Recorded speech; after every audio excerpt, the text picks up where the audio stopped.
নমস্কাৰ মেম। নমস্কাৰ নমস্কাৰ। মই গুৱাহাটী লাইভৰ পৰা ৰুবুল বৰ্মনে কৈ আছো।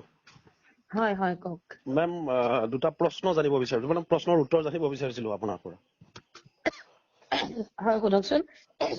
আচ্ছা মেম, আজি গুৱাহাটী মহানগৰত যি অমানৱীয় ঘটনা সংঘটিত হল, এই চৰকাৰৰ দিনত বৰ্তমান মহিলাসকলে অৰ্ধ উলংগ হৈ প্ৰতিবাদ কৰিব লগা হৈছে। এই বিষয়টো লৈ আজি আপোনাৰ পৰা আমি কিছু কথা জানিব বিচাৰিছো, আপোনাৰ প্ৰতিক্ৰিয়া জানিব বিচাৰিছো।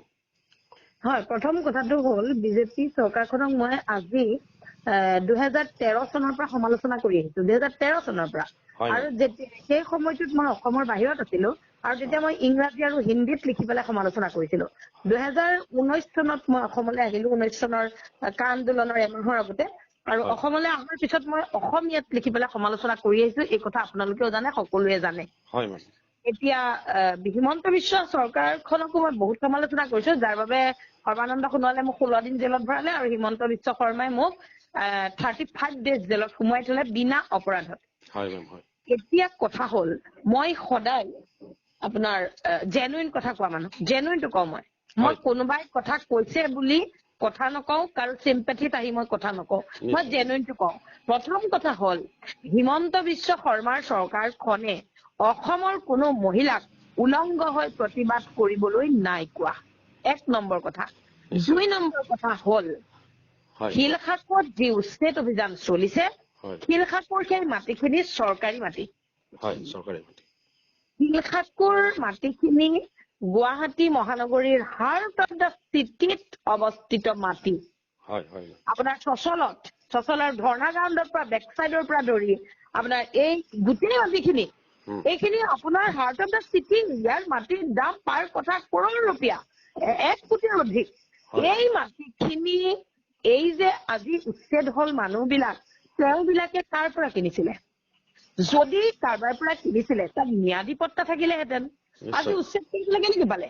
এইখিনি চৰকাৰী মাটি, চৰকাৰী মাটি, তাতে আকৌ মহানগৰীৰ একদম আপোনাৰ চিটিৰ মাজৰ মাটি। এই মাটিখিনি আমি কেতিয়াও কোনো মানুহে অধিগ্ৰহণ কৰাটো নিবিচাৰো। এতিয়া চাওক, মই উচ্ছেদৰ বিৰোধ কৰো, কিন্তু কোনবিলাক উচ্ছেদৰ বিৰোধ কৰো? যিবিলাক চৰ অঞ্চলৰ মাটি, যিবিলাক বহুত ভিতৰুৱা গাঁৱৰ মাটি, তাত গৈ পেলাই চিটি এখন বা টাউন এখন ডেভেলপ হোৱাৰ কথাই নাহে। সেই অঞ্চলখিনিত খেতি বাতি কৰাৰ বাদে মানুহে একো কৰিব নোৱাৰে। গতিকে সেই অঞ্চললৈ এই মানুহখিনি যাওক। শিলখাকত যিখিনি মানুহে ঘৰ দুৱাৰ বনাই আছে, এই মানুহখিনি এতিয়া বৰপেটা, ধুবুৰী, গোৱালপাৰা, নগাঁও, মৰিগাঁও, আপোনাৰ নাওবৈচা, এনেকুৱা শোণিতপুৰৰ আপোনাৰ ভোজখোৱা চাপৰি, এনেকুৱা ঠাইলৈ যাওক। তাত আমাৰ মুছলমান ভাইসকল আছে, তাত অজস্ৰ মাটি আছে, তাতে তেওঁলোকো থাকিব পাৰিব একেলগে মিলি জুলি। তেওঁলোকক গুৱাহাটীৰ মাজ মজিয়াত চৰকাৰী মাটি, কোটি কোটি টকাৰ চৰকাৰী মাটি তেওঁলোকক দালান বনাবলৈ কেতিয়াও চৰকাৰে দিব নোৱাৰে, আমি সমৰ্থন নকৰো। এতিয়া চাওক, মোৰো মাটি নাই, মোৰো নিজৰ নামত মাটি নাই, নিজৰ ঘৰ নাই। সেইবুলি মই কাইলৈ এই খানাপাৰা ভেটেনেৰী ফিল্ডখন বা লতাশিলত মই এটা ৰুম বনাই থকাটো উচিত হ'বনে বাৰু? এতিয়া তেওঁলোকে এইখিনি যেতিয়া মাটি কাৰোবাৰ পৰা লৈছিলে, সেই মাটিখিনি তেওঁলোকে একচনীয়া পটাত লৈছিলে। একচনীয়া পটাত ইমান ডাঙৰ বিল্ডিং বনাবলৈ তেওঁলোকক কোনে কৈছিলে? কোনখন চৰকাৰে কৈছিলে? গতিকে এই উচ্ছেদ আমি সমৰ্থন কৰিছো। হিমন্ত বিশ্ব শৰ্মাৰ মই ভাল পোৱা আটাইতকৈ ভাল কামেই হৈছে শিলখাকৰ উচ্ছেদ। কিন্তু তাত আজি যি মহিলাসকলে উলংগ হৈ যিটো প্ৰতিবাদ কৰিলে, সেয়া কিন্তু ভাল নালাগিলে। কাৰণ মাটি সম্পত্তিৰ কাৰণে অসমীয়া মহিলা নগ্ন হোৱাটো বৰ লাজৰ কথা। মাটি সম্পত্তিৰ কাৰণে অসমীয়া মহিলা পুৰুষৰ আগত ৰাজপথত নগ্ন হোৱাটো বৰ ডাঙৰ কথা। গতিকে এটা বিপৰীত ছবি মানে ভাহি উঠিব ইয়াৰ পৰা, নহয় জানো? বিপৰীত ছবি ভাহি উঠিব মানে কোনেও নকৰে, তেওঁলোকৰ আদৰ্শ কোনেও নলয়। কাৰণ অসমীয়া ছোৱালী বা বোৱাৰী ইমান অসভ্য হোৱা নাই। গতিকে তেওঁলোক কোনোবা দুগৰাকী মানে কৰিলে এইটো কাম, তেওঁলোকক কৰাবলৈ ইনচেষ্ট কৰা হৈছে। এই লিডাৰ কেইজন, যিকেইজনে এই লিডাৰ আজিৰ প্ৰতিবাদটো যিকেইজনে লিড লৈছে, এই লিড লোৱা মানুহ কেইজনক পুলিচে আটক কৰিব লাগে, আৰু উলংগ হোৱা মহিলা কেইগৰাকীক পুলিচে আটক কৰিব লাগে।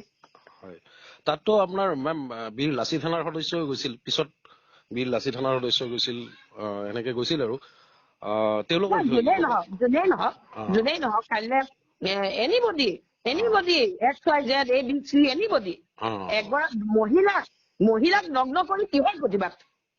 সেইটো হয় মহিলাক নগ্ন কৰিবলৈ কিহৰ প্ৰতিবাদ এইটোৱে বিশ্বলে আমাৰ মেছেজটো কি দিলে আৰু তাত অকল মহিলাগৰাকী নাছিল কিমান মানুহ আছিলে তাত বহুত আছিলে হয় গতিকে আপুনি চাওক হিমন্ত বিশ্ব শৰ্মাক মই সমালোচনা কৰো হিমন্ত বিশ্ব শৰ্মাৰ প্ৰতিটো বেয়া কামৰ মই সমালোচনা কৰি আহিছো কিন্তু সেই বুলিয়েই আজি মই হিমন্ত বিশ্ব শৰ্মাক এই কথাটোৰ কাৰণে জগৰীয়া কৰিব নোৱাৰো নহয় সেইটো হয় আচ্ছা তেওঁতো কোনো মহিলাক কোৱা নাই তুমি নগ্ন হৈ পেলাই প্ৰতিবাদ কৰা নগ্ন হৈ পেলাই প্ৰতিবাদ কিহৰ কাৰণে কৰিছে প্ৰথম কথা এইটো নগ্ন হৈ প্ৰতিবাদ কিহৰ কাৰণে কৰিছে তেওঁৰ নিজৰ ম্যাদী পট্টাৰ মাটি টুকুৰা লৈ গৈছে নেকি সেইটোতো ম্যাদী পট্টাৰ মাটি নহয় সেইখিনি চৰকাৰী মাটি আদালতে অৰ্ডাৰ দিছে অসম চৰকাৰে তাক পালন এক্সিকিউট কৰিছে তেনে লোকৰ মাটি আপুনি অধিগ্ৰহণ কৰিব তাৰপিছত আপোনাক যদি অতৰাই দিয়ে আপুনি নঙাথা হ'ব এইটো কোন চিষ্টেম এইটোতো চিষ্টেম নহলে ন এইটো আইন অমান্য কৰিছে তেওঁলোকক এৰেষ্ট কৰিব লাগে হয় আচ্ছা আৰু এটা প্ৰশ্ন হলো আপোনাক চাওক যদিও মানে কি এইটো অৰ্ধ উলংঘ প্ৰতিবাদৰ কাৰণে সমগ্ৰ ৰাজ্য বৰ্তমান উত্তাল হৈ আছে